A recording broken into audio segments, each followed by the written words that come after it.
शरीर के लिए अनेक प्रकार की सुविधाएं प्राप्त हैं, लेकिन आत्मा का ज्ञान प्राप्त करने के लिए अध्यात्म की आवश्यकता है। अध्यात्म शब्द का अगर हम संधि विच्छेद करें तो वो शब्द ही हमें बता रहा है आत्मा का अध्ययन। आत्मा माना सिर्फ ये नहीं कि मैं जो इस शरीर से अलग हूँ उस सत्ता के बारे में ही जान सकूं, लेकिन आत्मा कर्म शरीर के द्वारा करती है।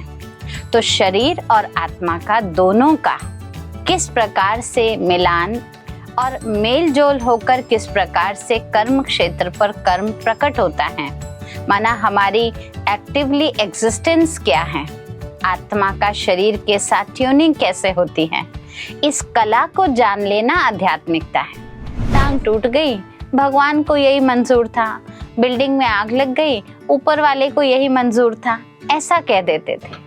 अब हम इस बात को समझें, क्या सच में ही ऊपर वाला जिसको हम परमात्मा कहते हैं, जिसको हम दयालु कृपालु कहते हैं, क्या उसको मंजूर होगा कि उसके बच्चे का टांग टूट जाए या उसके बच्चे का कुछ नुकसान हो जाए? नहीं। तो अध्यात्म के चिंतन से हमको ये मालूम पड़ता है ये कार्य परमात्मा का नहीं है, हमारे ही कर्म का अकाउंट है जो कैरी फॉरवर्ड होकर आगे या पीछे किसी भी तरीके से हमारे कर्म क्षेत्र पर हमें भुगतना पड़ता ही है।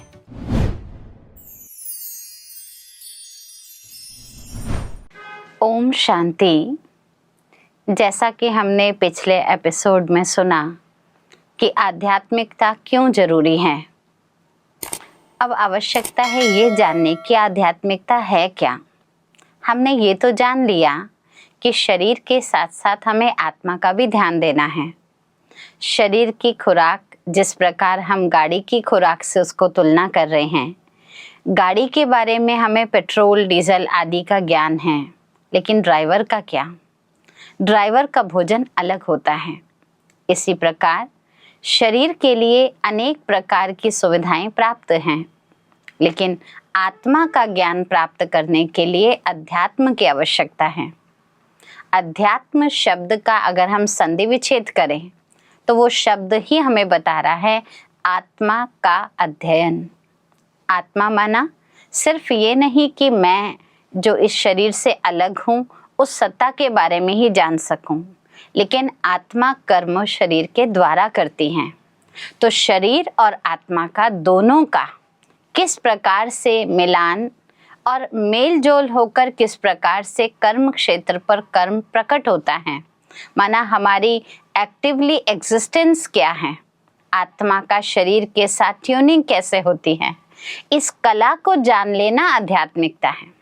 जैसे हम कई बार ये शब्द कह देते हैं, मेरा मन नहीं कर रहा था लेकिन मुझे करना पड़ा, यानी फिजिकल अपीयरेंस देनी पड़ी, मेंटली मैं अवेयर नहीं थी या मैं तैयार नहीं थी। तो इन दोनों की मैं ट्यूनिंग कैसे बढ़ाऊं, इसको समझना और समझकर सही रीति से उसका इस्तेमाल करना, उस शक्ति का नाम आध्यात्मिकता है, जो हमें मेडिटेशन आदि की प्रक्रिया के द्वारा प्राप्त होता है।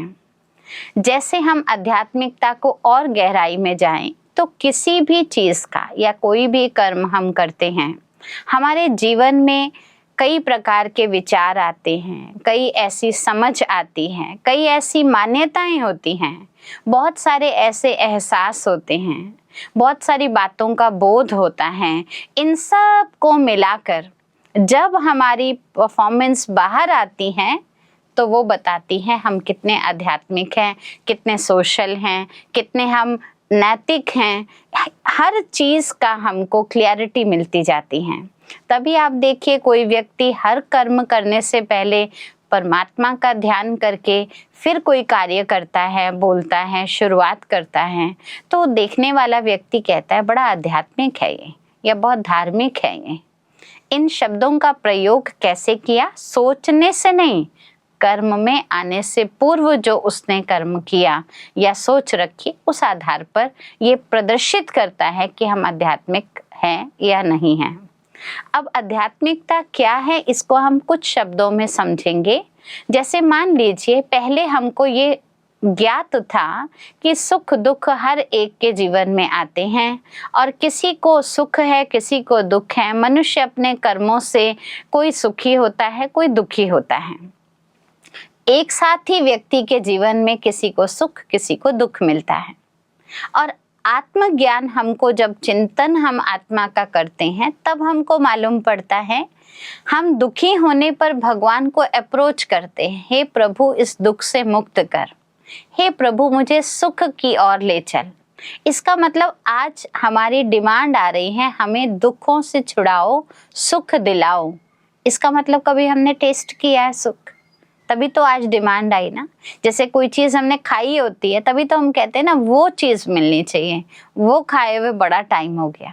तो ऐसे दुख में हम सफ़र कर रहे हैं और सुख की कामना करना, इसका अर्थ है आध्यात्मिकता का चिंतन हमको बताता है कि दुख का समय भी पूरा हो सकता है और कोई समय था जब सुख था।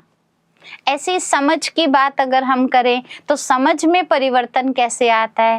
पहले हम सब कोई भी काम होता था कहते थे ऊपर वाले की मर्जी, टांग टूट गई भगवान को यही मंजूर था, बिल्डिंग में आग लग गई ऊपर वाले को यही मंजूर था, ऐसा कह देते थे।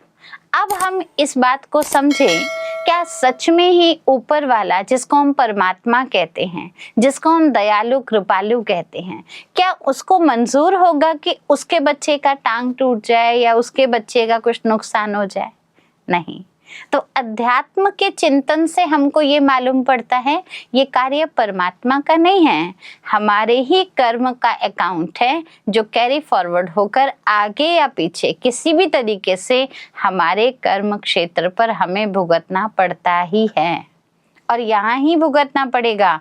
कर्म यहाँ किया है तो जरूर है उसका रिजल्ट भी अच्छा या बुरा यहाँ ही मिलेगा।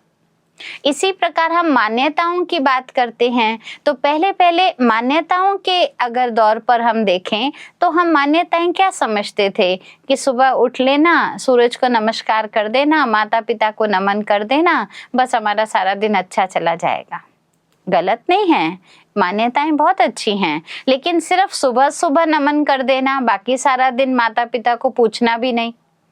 अध्यात्म हमको ये सिखाता है कि सिर्फ नियम एक रीति रिवाज की तरह नहीं अपनाएं, या जिस एक दिन हमने श्रेष्ठ संकल्प कर लिया कि आज मान लीजिए नवरात्रि है, मुझे ये कार्य नहीं करना है, या आज कोई दिन त्योहार है, मुझे आज हर कार्य अच्छा करना है, तो एक दिन के लिए नहीं। अध्यात्म हमें जीवन को परिवर्तन करना सिखाता है। रोज हमारे अंदर ऐसा चिंतन, ऐसा वर्णन अच्छा रहे, हम अच्छा ही सोचें। सिर्फ एक सुबह उठकर नमस्ते या पैर छू देना नहीं, सारा दिन हमारे मन में बोलते समय, कर्म करते समय, विचार करते समय आदर सत्कार की भावना बनी रहे, ये अध्यात्म हमें सिखाता है। और इसी प्रकार एहसास की बात आती है तो एहसास भी हमारे जागृत अध्यात्म करता है। तभी तो देखिए पहले ऐसा भी हो जाता था कि कभी किसी के साथ कुछ बुरा हो गया, गलत हो गया, तो मन से निकलता था भाई इसके कर्म है, ये जाने। लेकिन अब हम एक आत्मिक भाव से जब सामने वाले व्यक्ति को देखते हैं तो हम क्या कहते हैं, कोई बात नहीं भैया, आपका दुख है, हम आपके लिए शुभ भावना रखेंगे, ठीक हो जाएगा। तो ये एहसास जागृत करता है कि मैं दूसरी आत्मा के मन के भाव को समझूं और कुछ और नहीं कर सकती तो कम से कम शुभ भावना का तो सहयोग दे सकती हूँ। ये सहयोग देने की भावनाएं उत्पन्न करना, सत्य को समझने की भावना उत्पन्न करना, कर्म से पूर्व सिर्फ फॉर्मेलिटी नहीं, लेकिन कर्म में हम कैसे सत्कार सम्मान के भाव को शामिल करें, ये सब चीज़ हमें अध्यात्म सिखाता है। तो अध्यात्म क्या है? हमारे ही नित्य कर्मों में डिविनिटी लेकर आना, एक नया नजरिया लेकर आना और पुरानी बातों के आधार पर सिर्फ रटे रटाए चलना नहीं, लेकिन अपने को एनर्जी देते रहना, शक्तिशाली बनाना, ये अध्यात्म है। तो अवश्य ही आपने अच्छी तरह से जाना होगा कि अध्यात्म हमें शक्तिशाली बनाता है, सशक्त बनाता है, अपनी आत्मा से जोड़ता है और उसके बाद शरीर से जुड़े हुए कर्म करने की एक अच्छी शक्ति पॉजिटिव वे में प्रदान करता है। इसलिए आध्यात्मिकता को जीवन में अवश्य शामिल करें। ओम शांति। अगर इस वीडियो से संबंधित आपका कोई सवाल है तो आप हमें कमेंट सेक्शन में बता सकते हैं। और अगर आप हमसे जुड़ना चाहते हैं या निशुल्क राजयोगा मेडिटेशन सीखना चाहते हैं तो डिस्क्रिप्शन में दिए हुए नंबर पर कॉल करें या फिर www.brahmakumaris.com पर जाकर अपने नजदीकी सेवा केंद्र का पता प्राप्त करें। धन्यवाद।